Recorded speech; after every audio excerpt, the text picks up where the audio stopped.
오늘 함께 읽은 신명기는 모압 평지에서 모세가 이스라엘 백성들에게 어떻게 하면 하나님의 자녀로, 하나님의 백성으로 살 것인가에 대한 설교문으로 기록되어 있습니다.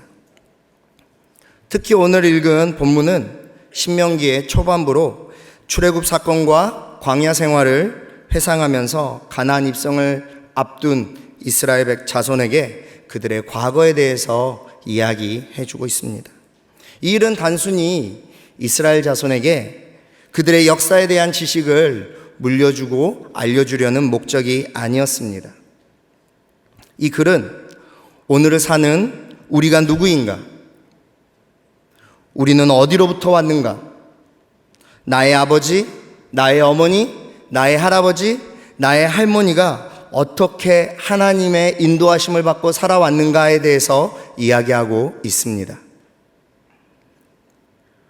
모세는 하나님이 어떻게 우리를 인도하셨는지, 또 어떤 약속의 말씀을 주셨는지를 회상하고 강조함으로써 가나안 정복을 앞둔 이스라엘 백성들에게 다시 한번 전하고 싶은 분명한 메시지가 있었습니다. 그것은 바로 전적인 하나님의 은혜와 긍휼하심입니다. 하나님의 은혜와 긍휼하심으로 그 수많은 백성들이 애굽에서 광야를 지나 이곳까지 왔음을 신명기를 통해서 모세는 강조하고 있습니다. 그러면서 과거의 한 사건을 이야기해 줍니다. 가나안 땅으로 12명의 정탐꾼을 보냅니다. 어느 길로 가야 할지, 어느 성읍으로 가야 할지, 또 먼저 가서 파악해야 될 부분들을 조사합니다. 그러나 다녀온 정탐꾼들의 반응은 시원치 않습니다. 그들이 본 것은 무시무시하고 강한 적들과 크고 단단한 성읍들이었습니다. 그래서 불안함과 두려움은 금세 전염되어 버렸습니다. 정탐꾼들로 인해서 이스라엘 백성들이 술렁이기 시작합니다. 두려움과 불안함은 하나님을 향한 원망으로 이어집니다. 그러면서 이렇게 말합니다. 우리가 어디로 가랴? 이제 우리가 어떻게 해야 됩니까? 이제 저는 어떻게 되는 겁니까? 사랑하는 성도 여러분, 어쩌면 신앙생활하면서 하나님께 가장 많이 기도하는 기도의 내용 중에 하나일 것 같습니다. 안 그러신 분들도 계시겠지만 저는 그렇게 기도했었고 지금도 그렇게 가끔 기도합니다. 누구나 미래에 대한 두려움은 있습니다. 내일의 불확실함은 우리를 불안하게 만듭니다. 고난이 찾아오면 그 불안은 더 커집니다. 나의 경험과 한계가 분명히 있기 때문에 지금 내가 가지고 있는 재산과 능력은 한정적이기 때문에 더욱 그렇습니다. 어떤 친한 지인이 저에게 이런 이야기를 한 적이 있습니다. 하나님이 얼마나 귀하게 여기시는 보석이기에 이렇게 갈고 닦아서 반짝반짝이는지 모르겠다 이야기하십니다. 아멘이 나왔습니다. 감사합니다. 제가 이렇게 귀한 보석같이 고생 없이 자라온 것 같지만 사실은 나름대로 험난하다면 험난한 삶의 고비고비가 있었습니다.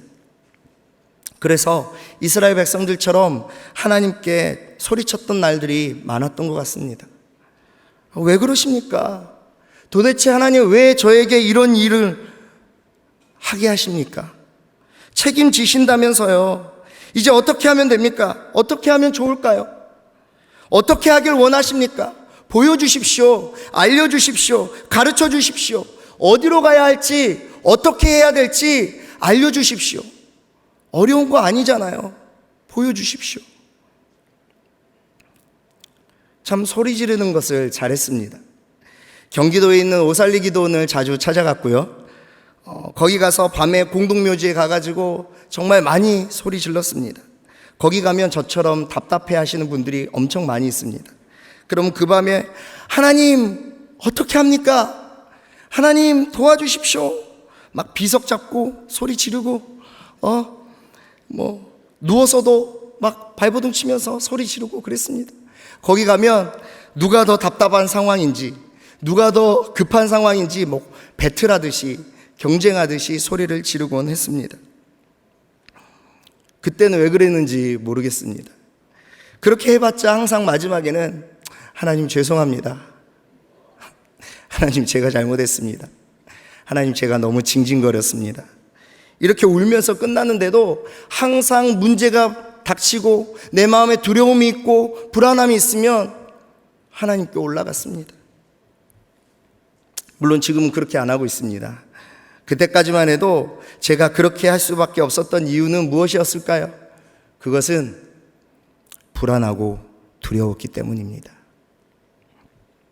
선하신 하나님께서 나를 위해서 가장 좋은 것들을 주실 것이라는 확신이 있었고, 하나님의 분명한 계획 가운데 내가 있다라는 확신도 있었고, 구원의 감격을 누리면서 신앙생활을 하고 있지만, 그래도 지금 당장 내 눈앞에 있는 상황과 현실은 너무나 커 보여서 아직 오지도 않는 불확실한 미래 때문에 두렵고 불안했습니다. 사랑하는 성도 여러분, 살다 보면 도저히 답을 얻을 수 없는 상황이 있습니다. 어떻게 행동해야 하는지, 어떻게 생각해야 하는지 모를 정도로 상황과 현실이 우리를 짓누를 때가 있습니다. 어디로 가야 할지 몰라서 두리번거릴 때도 있습니다. 누구에게 물어볼 수도 없는 상황입니다. 예전에 새터민 대안학교에서 근무한 적이 있습니다. 새터민 대안학교는 탈북 청소년들을 가르치는 학교입니다. 그곳에서 매주 수요 예배를 드리는데 그때 말씀이 사막에 길을 내시는 하나님에 대한 이야기였습니다. 사막에 물을 내시고 사막에 길을 내시고 푸른 초장과 맑은 시냇물가로 만드신다라는 본문을 가지고 아이들과 은혜를 나누었습니다. 물론 저는 그때나 지금이나 사막을 경험하지 못했습니다. 그런데 설교 중에 한 친구가 저에게 사막을 경험한 이야기를 해줬습니다. 아니, 더 정확하게 말씀드리자면 사막에서 살아 돌아온 이야기였습니다. 마실 물도 없고 먹을 것도 없고 그늘이 없고 뭐 이런 것들은 견딜 수가 있겠는데 어디로 가야 할지 모른다라는 그 불안과 두려움으로 아무것도 할 수 없었다라는 거예요. 분명히 안내를 받을 때는 해를 등지고 반드시 가면 된다라고 들었는데 그렇게 해서 반드시 갔는데 나와야 할 나무가 안 나오는 거예요. 분명히 해를 등지고 반드시 가면 나무가 나온다고 이야기했는데 나무가 안 나오는 거예요. 반나절 동안 계속 걸어갔는데도 나와야 할 나무가 나오지 않는 겁니다. 언덕이 생겼다가 사라지고 나무처럼 보였는데 가까이 가니까 풀이고 이게 그 사람이 말하는 나무인가? 헷갈리기도 하고 나는 분명히 잘 가고 있다고 생각했는데 또 정확하게 간다고 했지만 길이 없어져 버린 거죠. 그래서 1시간이고 2시간이고 그 자리에 멈춰서서 아무것도 할 수도 없고 어디로 가야 될지도 모르는 상황.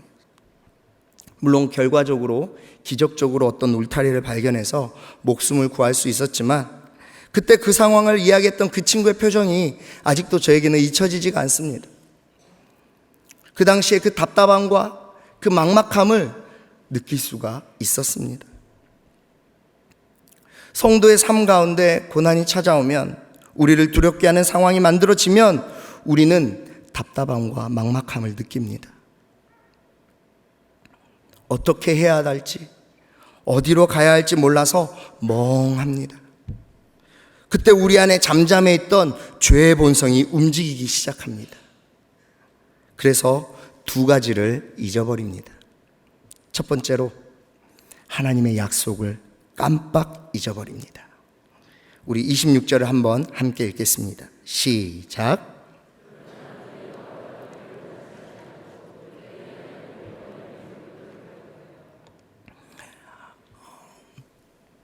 이스라엘 백성들은 안 올라갈 이유가 없었습니다. 바로 앞절에서 살펴볼 수 있듯이 결과도 좋았습니다. 먹을 것도 많고 풍부했습니다. 땅도 살기가 딱 좋았습니다. 이야, 그 땅 끝내주더라. 와, 괜히 하나님이 약속하신 땅이 아니구나. 너무 좋더라. 야, 너무 좋을 것 같아.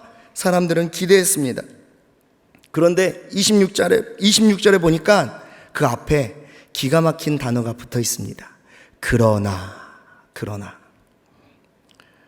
너무 좋아. 진짜 끝내주는 땅이긴 한데,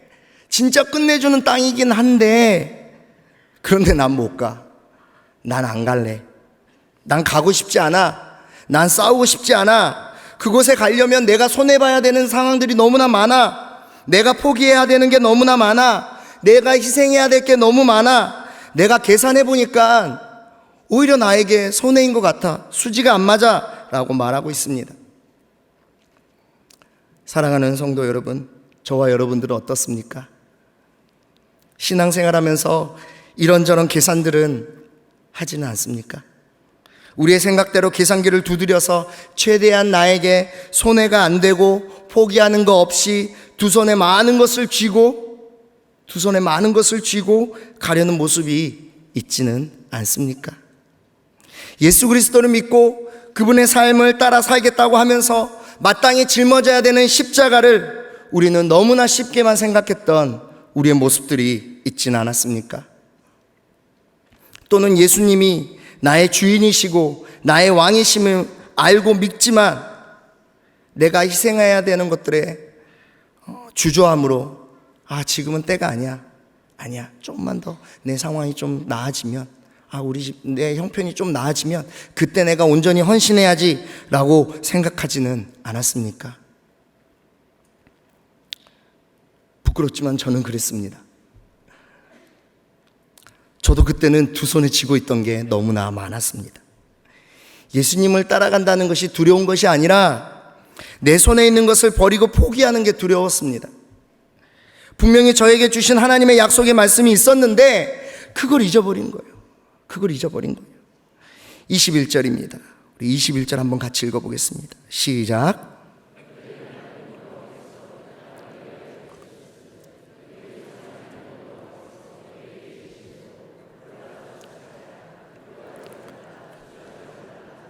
아멘. 분명히 하나님께서 약속하시고 말씀하셨습니다. 두려워하지 말라, 주저하지 말라, 그냥 올라가서 그 땅을 차지하면 되는 것이었습니다. 하나님이 이미 다 해놓으셨습니다. 할렐루야. 이미 다 해놓으셨습니다. 내가 아니라 하나님이 하셨기 때문에, 내가 아니라 하나님이 하시기 때문에, 내가 싸우는 것이 아니라 하나님이 싸우는 것이기 때문에 그냥 그 땅으로 들어가면 되는 것이었습니다. 그런데 눈앞의 현실과 상황은 우리를 두렵게 하고 주저앉게 합니다. 하나님의 약속의 말씀을 잊어버리게 하는 겁니다.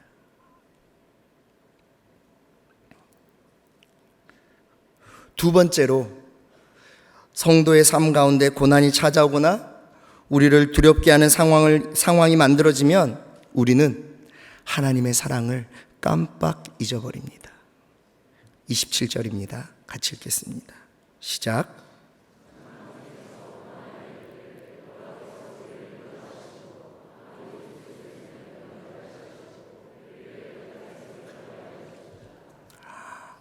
저에게는 사랑하는 두 딸이 있습니다. 너무 사랑합니다. 자식을 향한 부모의 사랑이 당연한 거 아니겠습니까? 그래서 저는 저희 아이들에 대한 사랑을 한 번도 의심해 본 적이 없습니다. 내가 정말 이 아이를 사랑하나? 내가 진짜 이 두 딸을 사랑하나? 의심하지 않습니다. 그런데 이놈들은 다릅니다. 이놈들은 4살짜리 동생에게 뭘 좀 해주면 바로 들려오는 소리가, 아빠는, 죄송합니다, 그냥 제 목소리로 하겠습니다. 아빠는 왜 가온이만 사랑하고 혜원이는 사랑 안 하고, 이렇게 합니다. 또 6살짜리 언니한테 가면 또 들려오는 소리가 이야기합니다. 아빠는 언니만 좋아하고 나는 미워하고. 그러면 제가 이렇게 이야기하죠. 기다려, 아빠가 이것만 하고 갈게. 그렇게 말해도 소용없습니다.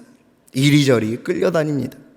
아빠가 둘 다 사랑하는 것을 보여주기 위해서 여기 가서 책 읽다가, 저기 가서 클레이 놀이 하다가, 또 여기 가서 블록 놀이 하다가, 또 저기 가서 스티커를 붙여야 됩니다. 엄청 바쁩니다. 제 사랑을 보여주기 위해서. 사랑하는 성도 여러분, 하나님은 저와 여러분을 향한 당신의 사랑에 대해서 의심하지 않습니다. 아니, 의심이 없으신 분이십니다. 하나님은 그분 자체가 사랑이시기 때문입니다.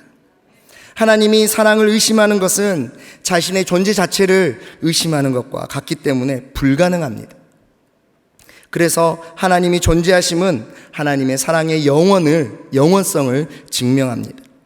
그분의 사랑은 피조물인 인간이 담을 수도 이해할 수도 없을 만큼 크고 깊고 영원합니다. 그런데 우리는 의심합니다. 나를 버리시진 않았나?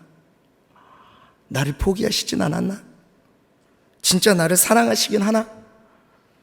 진짜 나를 사랑하신다면서 나를 왜 이렇게 만드셨나? 진짜 나를 사랑하신다면서 왜 상황을 이렇게 만드셨나? 왜 나에게 이런 고난을 주시나? 왜 이런 일이 나에게 일어나나? 이스라엘 백성들을 보십시오. 하나님을 원망합니다. 하나님이 자신들을 미워하신다고 생각합니다. 너무나 잘 아시다시피 출애굽 이후에 이스라엘 백성들은 끊임없이 자신들에 대한 하나님의 사랑을 의심하면서 원망했습니다.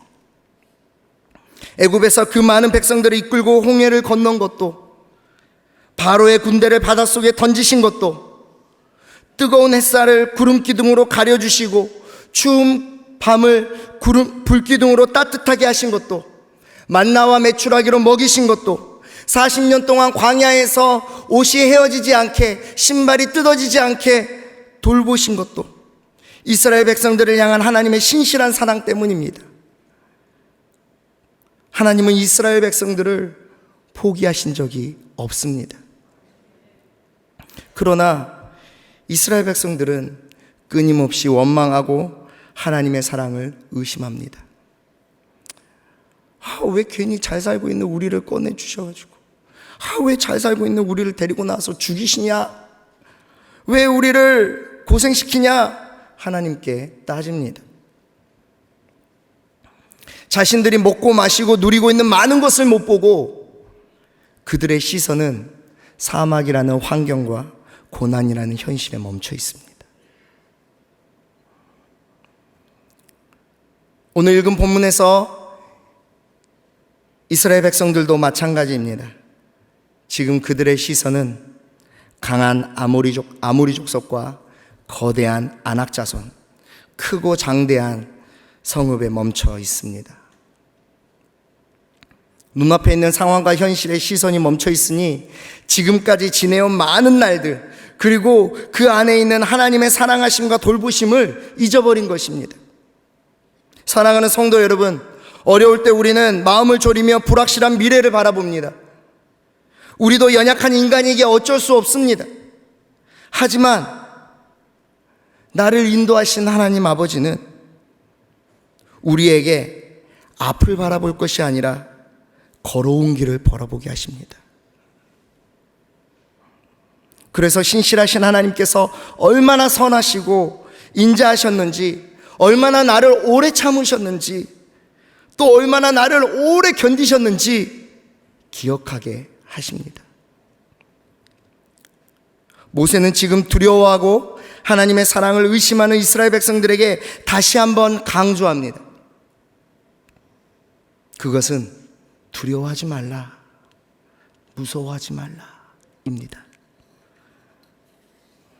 이스라엘 백성들이 두려워하고 무서워해야 할 것은 눈에 보이는 상황과 현실이 아닙니다. 하나님의 백성은 세상 사람들과 무서워하고 두려워하는 것이 다릅니다. 하나님의 백성은 세상 사람들과 무서워하고 두려워하는 것이 다릅니다. 베드로는 베드로전서에서 이렇게 말합니다. 3장 14절입니다. 우리 같이 읽겠습니다. 시작.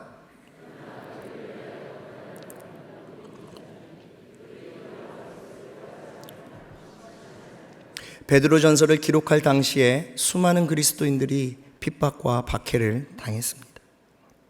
그런 성도들에게 베드로는 고난을 받는 것이 오히려 축복이며 그 사람들이 두려워하는 것을 똑같이 두려워하거나 근심하지 말라고 말하고 있습니다. 믿지 않는 사람들이 걱정하고 두려워하는 것은 무엇일까요? 가난해질까 봐 걱정합니다. 성공한 인생을 살지 못할까 봐 걱정합니다. 건강하지 못할까 봐 걱정합니다.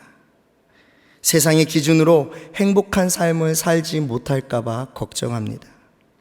그리고 두려워합니다. 하지만 믿는 사람들은 그것들이 두렵지가 않습니다. 가난해도 감사합니다. 건강하지 못해도 감사합니다. 성공하지 못해도 감사합니다. 세상의 기준으로 행복하지 않아도 나의 구원하신 예수 그리스도로 말미암아 매일매일이 기쁨과 감사로 만족하며 행복합니다.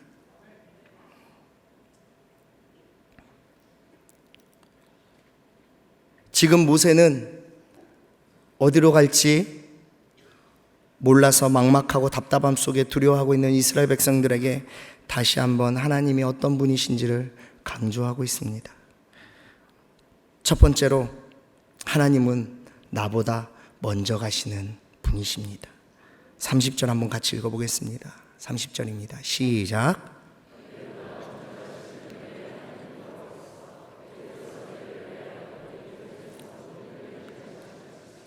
이제도 너희를 위하여 싸우실 것입니다. 아멘. 매 순간순간 하나님이 앞장서셨습니다. 모든 상황 속에서 하나님이 먼저 가셔서 해결해 주셨습니다. 이스라엘 백성들이 가나안 땅으로 가기까지, 그리고 그곳에 가서도 하나님이 앞장서셔서 요단강을 멈춰주셨고요, 여리고 성을 무너뜨렸습니다. 나를 대신에 싸워주셨습니다. 우리는 그분이 가신 그 길만 따라가면 되는 것입니다. 할렐루야. 신약에서 바울과 베드로는 이것을 그리스도의 흔적 또는 그리스도의 발자취로 표현합니다. 베드로전서 2장 21절입니다. 우리 함께 읽겠습니다. 시작.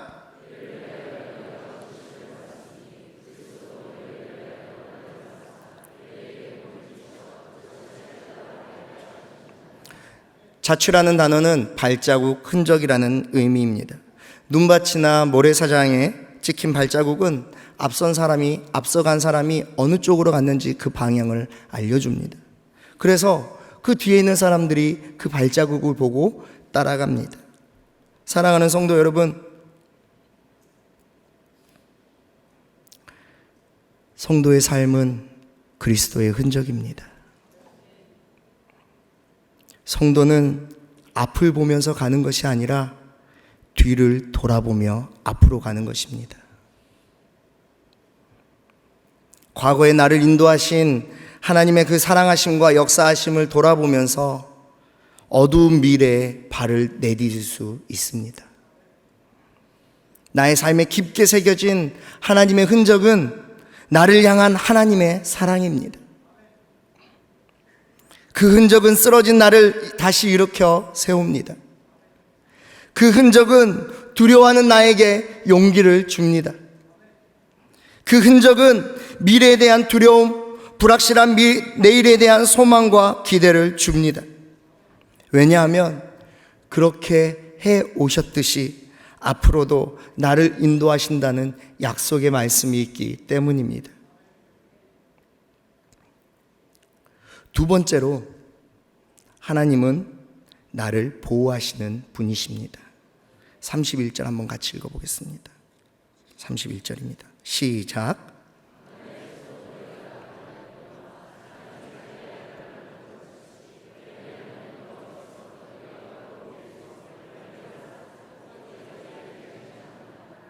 아멘. 제가 저희 딸들과 함께 길을 가다가 안아줄 때는 두 가지 경우입니다. 다리가 아프다고 안아달라고 요청하거나 아이가 혼자 갈 수 없는 위험한 상황일 때 안아줍니다. 그렇게 안아주는 이유는 간단합니다. 보호가 필요하기 때문입니다. 도움이 필요한 상황에서 저는 아버지로서 즉각적으로 반응합니다. 물론 그런 상황이 아닐 때 요구할 때는 거절하기도 합니다. 하지만 제가 판단했을 때 필요하다고 생각하면 그 즉시 저는 즉각적으로 반응해서 아이를 안아줍니다. 하물며 하나님께서 이스라엘 백성들을 위험에서 보호하시기 위해 얼마나 즉각적으로 반응하셨는지 성경 곳곳에는 나와 있습니다.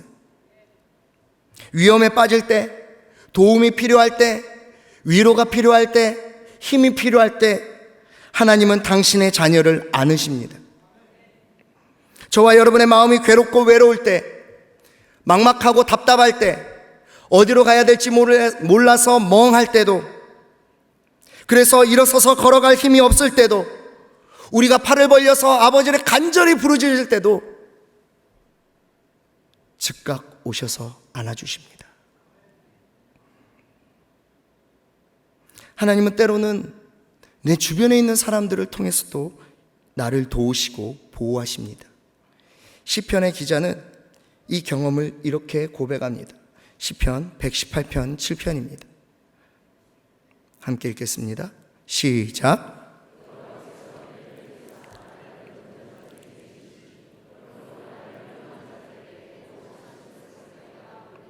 아멘.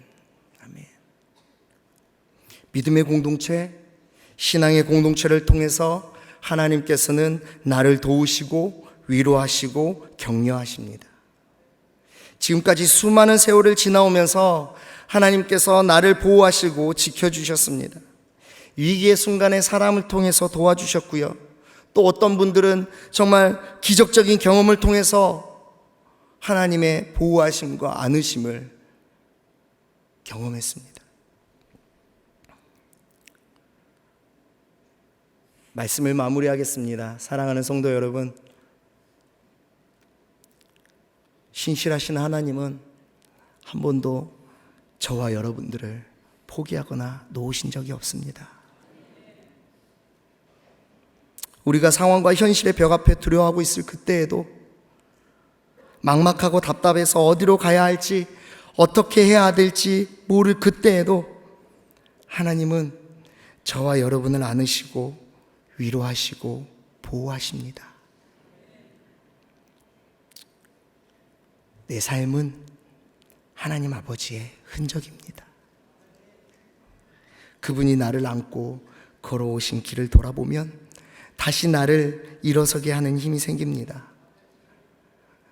더 이상 내 옆에, 내 앞에, 내 뒤에 나를 억누르고 짓누르고 있는 상황과 현실이 더 이상 나를 두렵게 하지 못합니다. 더 이상 하나님의 약속의 말씀을 잊어버리지도 않고 나를 향한 하나님의 사랑도 잊어버리지 않습니다. 그래서 다시 한번 하나님께 힘을 얻고 그분이 가신 믿음의 여정을 우리가 갈 수 있는 것입니다. 우리 33절을 함께 읽어보겠습니다. 시작.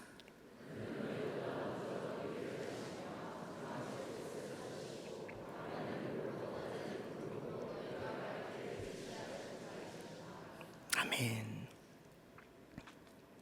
이 말씀이 다시 한번 저와 여러분에게 큰 힘과 위로가 되길 주의 이름으로 축복합니다. 우리 시간에 함께 찬양하길 원합니다.